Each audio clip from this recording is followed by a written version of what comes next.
Welcome back to Fountain Avenue Dishes.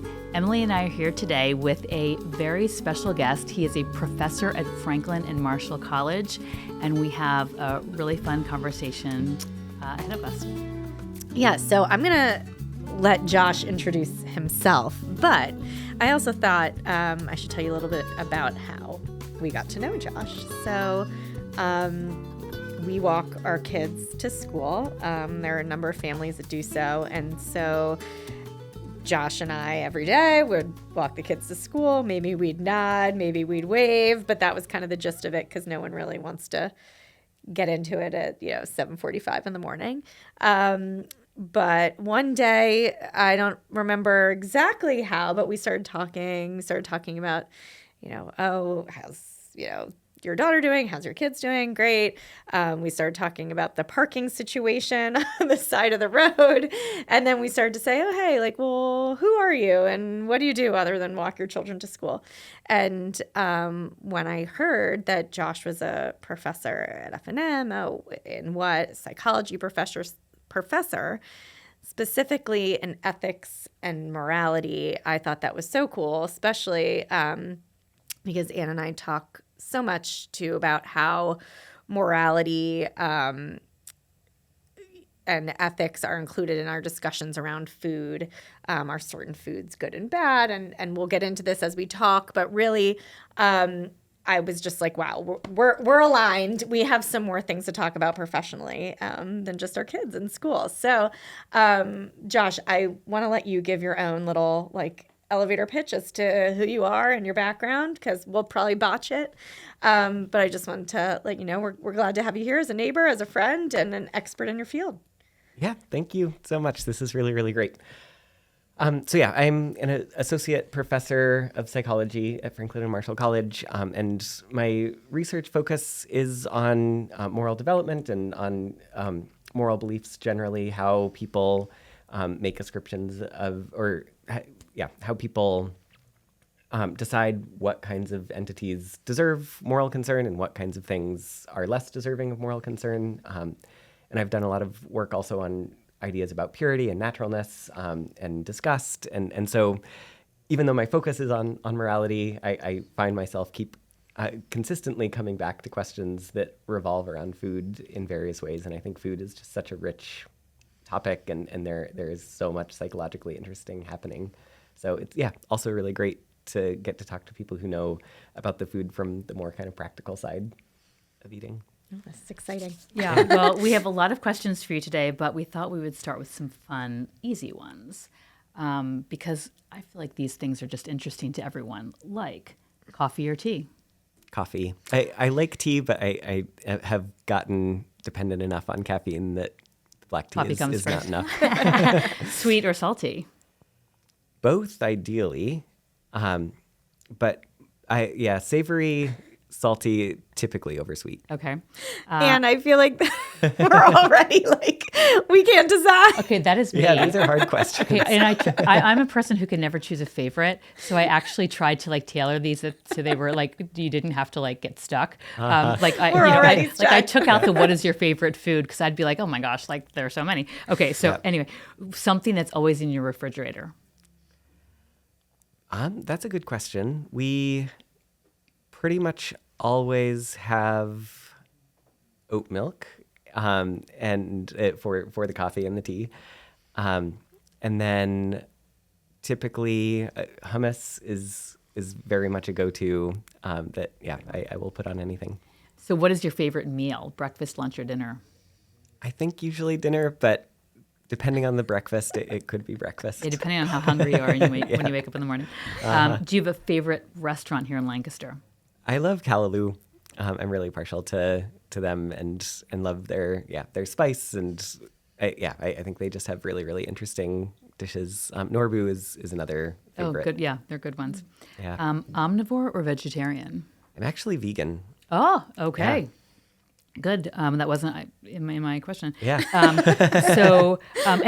This ties into some things that we'll talk about later, which I'm excited about. And last one for now. Do you have a favorite guilty pleasure? such That a loaded is- question, yeah. Anne. If he can't answer salty or sweet, I don't know. It's true. I mean, I do like chocolate a lot. So I think almost every day I have at least a little bit of chocolate. Okay, so at then the- dark or milk? Definitely or, dark, Yeah. yeah. Okay. So are you like seven? Are you like a really dark kind of a person? Like, I think 70 is sort yeah, of the perfect That's sort of a percent. sweet spot. I'm Yeah. a 70 person too. Yeah. Yeah. Okay. Well, that was very informative. Thank you. I feel like we need to Yeah. now know your signs because you guys have been very aligned in the question Sagittarius. answer. Yeah. Scorpio. I don't know if Oh, those it's your are- birthday month. Yeah, it was just, I just turned 40. Happy couple weeks ago. birthday. Thank you. Ooh, happy birthday. Are you Thanks. Vivi's the 12th? I'm the 5th. Oh. And I'm the 29th. Okay. So we're, Yeah, we're close. I'm feeling that. Yeah. Yeah. Are we ready? We are. Okay. So these questions are just going to get harder, Josh. You ready? Okay. I'm ready. Will you define morality and ethics for us? I think that is extremely hard. Yes. And after all these years, I still don't think that there's a great definition of morality.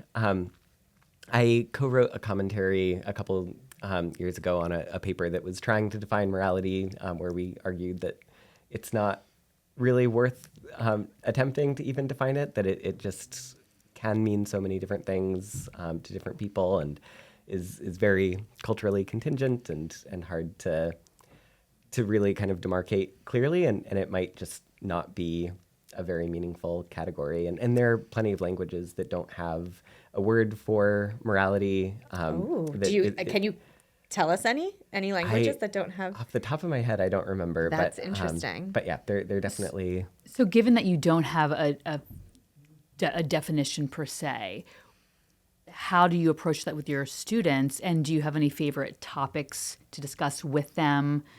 Are there any areas that you find they get really excited about? I think a lot of the things that I'm interested in, morality, ideology, I mean, even food, I think so many things don't have a very narrow, clear definition. And so I tend to approach things by kind of investigating more specific, narrower kind of subcategories within these big umbrellas. And I think they may be kind of more or less relevant depending on a person's definition or perspective. But I think, all of these are at least in the same universe of being related in some sort of way. I tend to kind of go to the more specific lower level of like, these are some interesting things that we can talk about. And you might think that they all relate to morality or you might not. But regardless, let's just discuss how people think about these various topics is how I typically approach things. So if we're going to talk about food, and I know you mentioned you are vegan, and to me that has connotations Yeah. towards their, and some people maybe it's they'll choose veganism for health, or they just want to try it out. Certainly, some people choose it for moral reasons. Maybe including veganism, but also besides veganism, are there any other examples of either diets people follow or specific foods that are assigned morality that either you talk about in class or yeah? Yeah, I mean, I think everybody has food taboos. There don't seem to be any cultures worldwide that are permissive about eating anything. And I mean, there are cultures where it's a sign of respect to eat remains of dead people. There are plenty of cultures that will eat dogs or cats or monkeys. And all of these things are off limits for us. But then in those cultures, there are many other things that are off limits to them. I think the nature of eating does always involve certain kinds of boundaries. And I mean, the omnivore's dilemma classically is that it's a dilemma. It's such a it's dilemma. so hard to figure out like what to eat and what's okay, what's not. Well, and I guess why as humans do we feel the need to assign those moral values and consider things good or bad? Clean is a word that we hear a lot today, and the opposite of that sort of implies dirty, and so it's good. It comes down to good or bad. Why? How do these sort of ways of thinking become established and ingrained in people? It's a great question. And I think there are a lot of different compelling answers depending on sort of the level of analysis or the scope.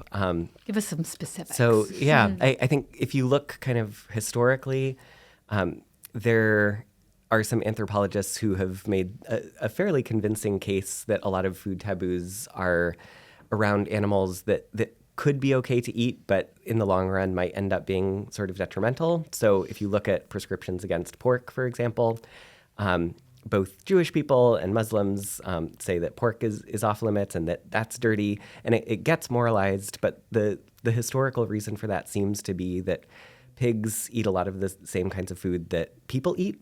And so in arid environments and deserts where water and food are more scarce and hard to come by, you don't want to be raising pigs that will then eat some of the food that is more precious or more needed for human consumption. And so these taboos emerged in these cultures that both emerged out of the desert. And you can see with the spread of Islam that Islam has spread really easily into other areas that are also more arid. So like Northern Africa, for example, in the Sahara, Islam has spread fairly rapidly. But as soon as you get into the forests, into the lush, more resource plentiful areas of Africa, Islam has had a harder time flourishing. So it seems like there are various kinds of environmental reasons that can explain the existence of certain taboos. Evolutionarily, there are various claims that food is regulated in ways that protect health, that meat is tabooed much more often than non-meat, and potentially that's because meat is more typically a cause of disease. It can harbor more bacteria than vegetables, fruits, things like that. I don't think that evidence is as compelling as some of the scholars have thought. I tend to think that the reasons around taboos are typically a little bit more social, that food helps to regulate certain social group boundaries. And food is one thing that serves as a social glue, that like many important social gatherings happen around food, that people eat food socially in public very often. And a lot of cultures have certain kinds of fermented foods that are kind of centerpieces in many ways. And those sorts of foods are very much acquired tastes. And so, like for us, cheese is something that we typically find delicious, but a lot of people who are from cultures that don't eat cheese have a hard time stomaching it. For us, various kinds of like fermented tofu or other sorts of things seem disgusting to us. And it's hard to kind of engage in a dinner or a social gathering where you're trying to eat another culture's food that you find gross for whatever reason. And so that shows, and the story, I'm not I think that's such a good example with fermented foods, because people historically needed to ferment them to preserve them. Right. So, that's just another good example of sort of why. But if you it's all these acquired tastes, and if you just don't eat them, spice is the same way, right? If you're in a culture where they just eat a lot of spicy foods, children can eat them and it's no big deal. But then for us, in just how the differences can be so vast in terms of what our palates tolerate. I think that's really fascinating. But to your point, sort of looking into the whys behind that is really interesting. Yeah, I think about it. When you rationalize people's decisions about their, taboo foods, it makes sense. And then you think how that's extrapolated maybe to like the past 10, 20 years, where food culture, diet culture, choosing foods has been overtaken in a way by social media, advertising. Can you talk a little bit about how you've seen like certain foods or diets be capitalized upon by different businesses to make money or to move people in a certain way? This is also a topic that I find fascinating. That's a little bit further outside my wheelhouse, but I do find it really interesting that a lot of these companies use kind of moralized language or ideas about naturalness or purity or something like that in the marketing techniques, and it does seem like people have a really strong bias to want what's natural. And even though like there are all sorts of things that could be labeled natural or not natural, depending on kind of how you see them. I think the labeling around food is really a very powerful force that doesn't always translate to the actual content of the food. But would you are those are using those terms in your mind moral and ethical? To sort of persuade people that something's pure, or fresher, cleaner. Like, is that okay? So is it a moral practice to be persuading with that? That's a really interesting question. And I tend to shy away a little bit from making those kinds of judgments as at least a psychologist. So like wearing my academic hat, my training is more on like trying to figure out why and explain how it is that people think about these things. But yeah, I mean, I think there certainly is a lot of manipulation that happens at the level of propaganda, advertising, things like that, where people are sort of nudging people and maybe taking away autonomy or convincing people of certain things and leading them to believe that certain kinds of things are true when it's not. It's concealing something. Mm-hmm. So you're in your role, you're more asking the questions. So like you can say that perhaps this is manipulative, but you're not going to pass like a judgment necessarily on that, right? At least as a researcher, as an academic. No, I respect that. And it kind of leads into my next question of how do we as parents and even grandparents who are setting an example for our children and grandchildren manage our own moral compass to help those kids navigate issues like diet, body image, body size, judgment of others. How do you approach that? Because a lot of that is learned behavior, right? And then with social media kind of pushing a lot of, it can be very difficult for, I think, kids these days. So what can parents and grandparents do? Right. So I think it's probably really hard to prevent that kind of exposure, that kids are going to see these kinds of advertisements and these kinds of values being propagated. I think probably the best thing to do is just to have honest conversations with kids about like why it is that advertisers are doing these things and what they're trying to achieve and why they use the kinds of techniques that they use. And I think kids can appreciate these sorts of things from a fairly early age. Well, and I think if we understand the whys of why people are advertising this way and understand that things are business and all of those nuances, it makes it a little easier to perhaps see through certain things and understand maybe is this a good choice? Is this a good purchase? Is this not? If from a foundational level we know kind of the logic that goes into the marketing of products and so forth. Yep. Yeah, just to go back to what you had said, which I thought was really interesting when you're talking about advertisers capitalizing on words like natural and pure. But you've also said that natural and pure mean completely different things for different cultures, right? So it's like, how can those ingredients be natural and pure to every single person? Somehow they can't, but they're advertising it as if it is. And I think that's really interesting as you say, like, what is natural, what is pure? And you're like, I can't really answer that question because it is kind of an unanswerable question. And depending on your vantage point. And so if you're a kid, and again, whether it's like politics or whatever it is, as a parent or as a grandparent, to say, if your friend, right, at school is eating X, Y, or Z, or a family member is eating X, Y, and Z, and maybe you personally don't understand it or don't like it, or it doesn't mean that what they're doing is wrong, and it doesn't mean that what you're doing is right, or what they're doing is not natural and what you're doing is natural, because those things mean different things to different people.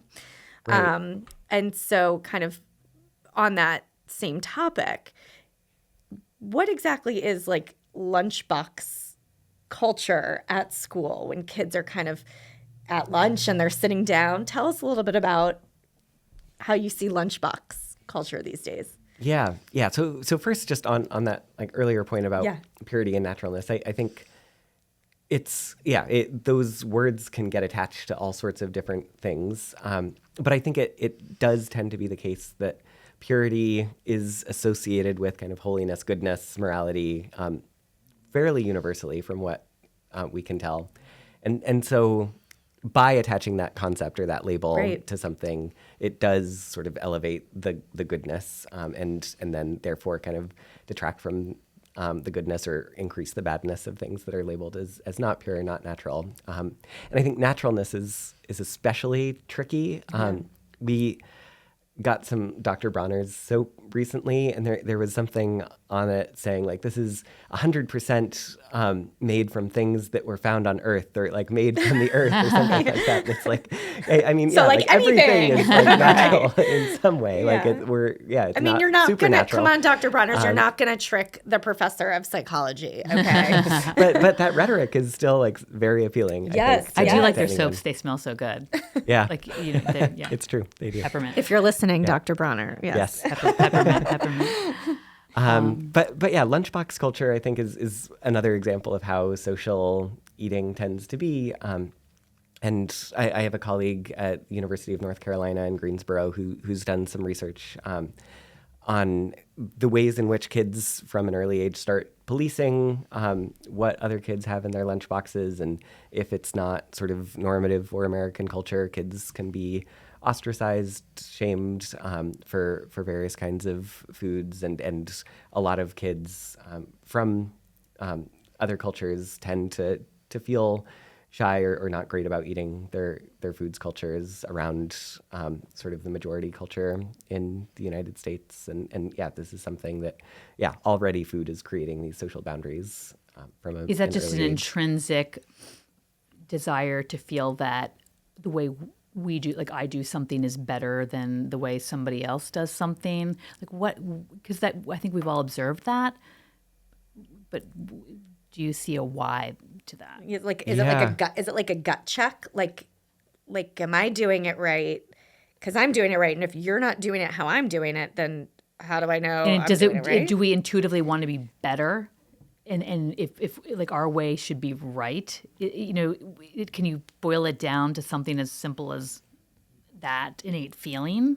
I think there's a lot of that, yeah. And I think kids are also extremely coalitional from an early age that, I mean, people generally gravitate very quickly toward in groups and out groups. And those get marked in different sorts of ways. So like age and gender are kind of consistently markers of group identity, but then there tends to be some other kind of marker in various places. In U.S. culture, race is often that other factor. In other places, religion might serve as that factor. But regardless of what that kind of third coalitional factor is, it's very often marked by the foods that people eat, or the foods that people eat are often diagnostic of that. And so we in the United States and in many other cultures are increasingly becoming xenophobic. And I think one way of sort of policing the us versus them that tends to happen is that, people who are immigrating from other cultures tend to eat differently. And so there is that kind of automatic telltale sign that they're different in some way, and that difference tends to be policed. So this is a two-part question. So do you have specific food rules for yourself? You mentioned one, you're vegan. Do you have anything else that you feel in terms of just the idea of food rules that you live by? Veganism is definitely sort of the guiding principle for me. And beyond that, not too much. I think I try to eat a somewhat balanced diet, but I don't tend to have other kind of rules. And then, so you're a parent. Do you have food rules for your child? And how does that look? Because I think as parents, the idea of setting boundaries, we want our kids to be healthy and well-rounded and all. So how as a parent, what does that look like for you? It's been hard. It's really a struggle of parenting that I hadn't fully anticipated would be such a big challenge. We've tried to allow for a lot of autonomy in what our daughter eats, but she also has an extremely strong sweet tooth, and I think would eat sugar for every meal if she could. And so we've gone back and forth on thinking about the best way to not be overly restrictive, but also to ensure that she is eating healthily. Can you give any tips for people who are maybe in that same boat? Like, do you have any, is there anything that's worked for you or that feels comforting in terms of your sort of moral philosophies in this area? But also looking out for your child's best interest and finding, is there a sweet spot there? Oh, no pun intended, actually. Yeah, so I think one thing that we have implemented for the last maybe 6 months or so that I think is working pretty well is that rather than saying like, no, you can't have dessert, no, you can't have dessert now, and constantly just saying no every time, she asks or thinks about like maybe we could have just a little bit of chocolate or a lollipop or cake or something. We've started using a ticket system, so she gets 10 tickets on the first day of every month that she can then spend on some kind of dessert whenever she wants. So it feels like we've kind of given her back some of that autonomy to really choose when she's having dessert without her being able to choose to have dessert 3 times a day every day. So she did an incredible job the first couple of months of rationing and like figuring out like, okay, I need to spend like 1 ticket every 3 days or so, and I can spread this out. And she spread it out really well. The last couple of months, she's burned through the tickets immediately. And yeah, I mean, some days she's had like a lollipop for breakfast or something like that where, yeah, I think it hasn't necessarily been the best choice, but she's also, I think, learning and figuring out for herself that like it doesn't feel good for her body to start the day with something sugary. Yeah. I think that that kind of having them, like you said, like learn themselves and make mistakes just like you would, right? If they fall on the playground, then they learn. They kind of have to do that a little bit with food. And because parents, we're the ones providing their food. They're not, they really have very little choice, right? So this is kind of where they're taking the reins. But I don't remember where I had read this years ago, but I thought it was really interesting how you brought it up too, where you kept saying it didn't feel good to keep saying no, right? And like, how do we think about that? Where instead of saying no, you say yes. You say yes. You can have whatever. At this time, or yes, you can have that when we're done with this, or yes, you can, but instead of starting it off with no, yada, yada, yada, you start it off with yes, so that they have that immediate, like, I did it. But then you're kind of like controlling the narrative a little bit of like how it gets done. So I thought that was like interesting in response to your no, but I had like another parenting question like that for you.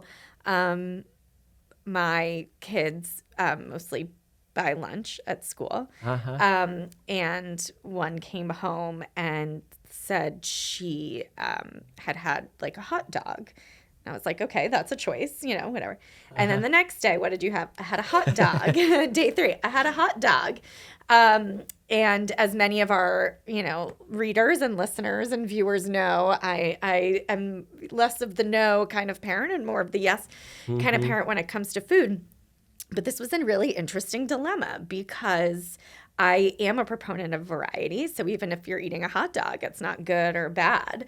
But we do get the most bang for our buck when we try different things all the time, right? Because then it's like you're not putting your eggs all in one basket. And so I was thinking to myself kind of like, how do I respond to this? Do I respond to this? Do I just let her eat hot dogs until she drops and then figures it out? I don't know. But I ended up kind of saying something in the moment that I thought that maybe wasn't the best thing that I had said or the best advice that I had given. But, I had said to her, like, why don't you try something else type of comment. And she got upset. She got mad at me, kind of like I was commenting on her choices. And after a few minutes, I asked to sit with her again. And I, said to her, I trust you and I trust your choices and I think you make great choices. And if you have any questions about your choices, let me know. Because it was like, it felt like it was I realized how much that hurt her. It was more about the choices and more about the independence than it Like was. she felt your judgment. Yeah, like her judgment. Yeah. And like what you said, that's kind of all we have in a lot of ways as humans. That's how we're identified as good as bad. That's how we're identified in group or out of group, is like these kind of basic core judgments we're making. And I realized how much that was. And it can be so hard as parents because we just want the best for our kids. And it all comes from a place of love and trying to sort of navigate these new waters. And sometimes the waters feel really deep and we're just like treading water and you're doing your best. But it can be really hard. And so like as a dietitian. Yeah.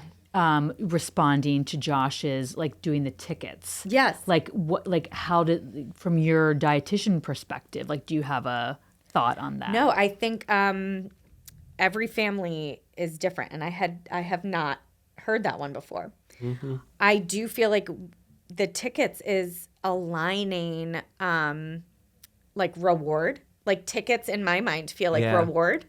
And I love that she is almost like not seeing it like that. Like it sounds like you guys are, but maybe she's not. And but I was thinking that she would align it as a reward, but she's just kind of like, I want it when I want it. And so I think that's like really interesting because like as parents, a lot of times we have like a plan and we have like an idea in our head, and it's interesting when the kids take a hold of that idea. It's like they almost flip it on their head. And so I'm curious to hear how it's all going to pan out. And kids are so different. Like some kids, like you give them like, money to spend on something. Some kids might like save it, right?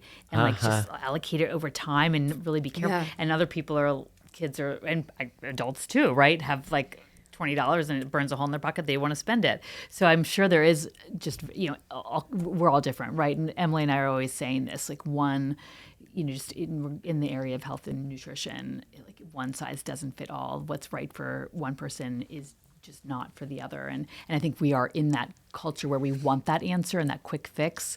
Mm-hmm. And, it takes asking a lot of questions and being thoughtful. And but it is kind of fun when you get a little nugget from someone else. Yes, like what are you doing? That does help for your parenting, right? Yes. That always feels really good when you get that advice that works for you, or at least for a moment works. Yeah, exactly. Yeah. It always switches after a month, right? Like sleep training. You're like, I got them. They're sleeping 8 hours a night, and then they're up again. No. Yeah.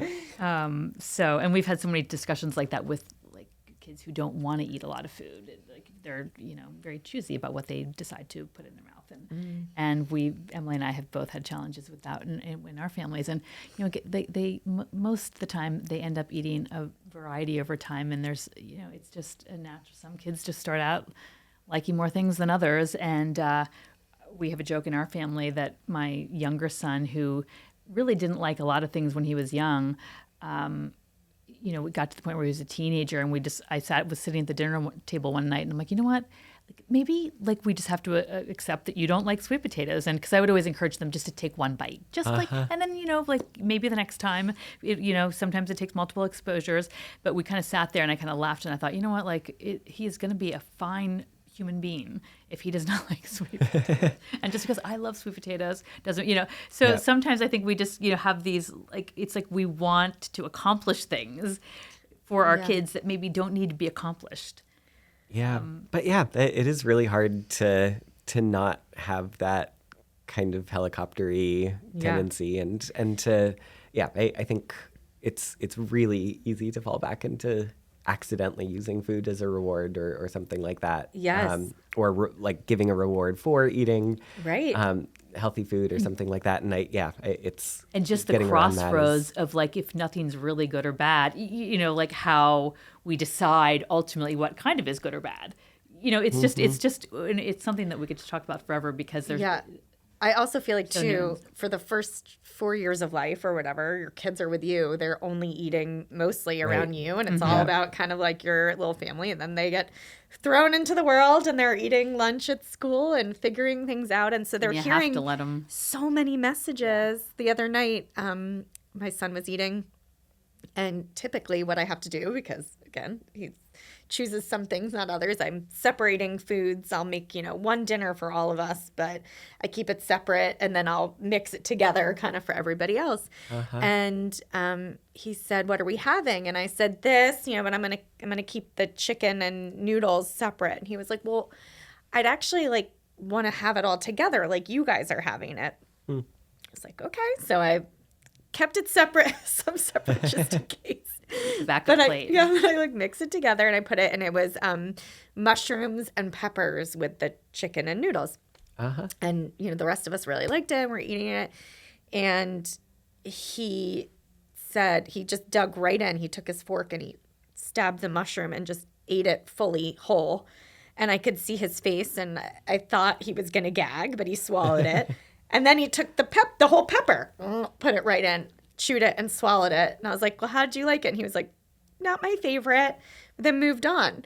And I just wanted to, I wanted to know all of this. I was like, "Why did you choose to do it? Why did you choose to do it in that very order?" adventurous. Why'd you take the whole bite? Why didn't you smell it first? Like, I wanted to kind of know the whole thing, but I held back, and we kind of just kept moving on through dinner. He normally does that, and he didn't, and it's sort of like, how did we like why? reach this crossroads? Like, did you see someone eating that at school? Did someone say something? Like, he's in activities. Did a coach say you may want to throw in a veggie or two? Yeah. I'm just curious, like, where it all came from. But I was like, all right, bite my tongue on this one, Emily. So funny. So, who is the cook in your family? We don't do it. We have been bad at like really cooking. Josh, like bad. Yeah. I think we have done a lot of fairly quick meals recently. I think we've gotten out of the habit of really like cooking big meals. But when we cook, which is at least a couple 2-3 times a week, we try to do more elaborate meals, and then we typically trade off, my wife and I. But I think we're both kind of equally. It's hard. Like, life gets busy, and it can be hard to find that time. And I often refer to assembled meals. That's sort of the meals that don't require a lot of active cooking, but that you can put them together and they still taste great, and everybody feels satisfied. And there is a place for that for sure. Oh, I bet Anne has a meal that she is making this week that's going to make us all drool. The one that is on my list for this week, and you would actually perhaps be a fan. I call them Spanish style chickpeas, and it's a vegan dish that is basically like chickpeas in just a red, kind of a little saucy red sauce. And I can eat them just plain with maybe a piece of bread on the side and a little side salad. Sometimes I just do sliced oranges. It kind of goes back to, I studied years ago in Madrid, and it was something that I remember as a like a tapas there, and I kind of made it a version into like we have it for dinner. That sounds great. So the oranges kind of, it's like my little Spanish influence, and it's also very easy, just slicing an orange, and everybody kind of likes it. It's just a nice alternative to a salad. But I will typically, for my family, add rice just to make it a little heartier, because I have a lot of big appetites in my family. So I need to sort of bulk it up a little bit more. And it's nice, the sauce, you get the rice and it kind of soaks it up. So Spanish-style chickpeas, Josh. Yeah, we will have to add that. And it's quick. It's an easy meal. Emily, it's my number one. Yeah. My number one recipe from Fountain Avenue Kitchen. And kids, like my friends' kids, love it. Like, it's just one of those. That was a fun realization because I often think of beans as and maybe it was just my childhood. I wasn't like, oh, yum, beans. And that recipe has been really widely received by kids. Yeah. Which was a surprise for me, which I loved. I think it's, when you talk about like the sauciness, it's a tomato sauciness. And I wonder if it's like the familiarity of kind of like an Italian dish like pasta with sauce or something, and it just has a little bit more chew to it, but it has that like a good flavor. And are the little like circles of chickpeas more appealing than like like a cannellini or a black bean, the shape? Like, because I feel like as a kid too, shapes and the way things look can matter. So perhaps. But yes, so that's on my. That's on my. That sounds great. Yeah. What are you making this week, Emily? I am making something that is not vegan, Josh, but it is simple salmon and foil, which is one of my go-tos. My kids really like salmon. They like salmon teriyaki, but they also love it in this preparation, which is so easy. One of my favorites from Fountain Avenue Kitchen. Just put the salmon on the foil, basically top it with a kind of butter, garlicky, herb, lemony sauce, and bake it. And I kind of just put it in the center of the table.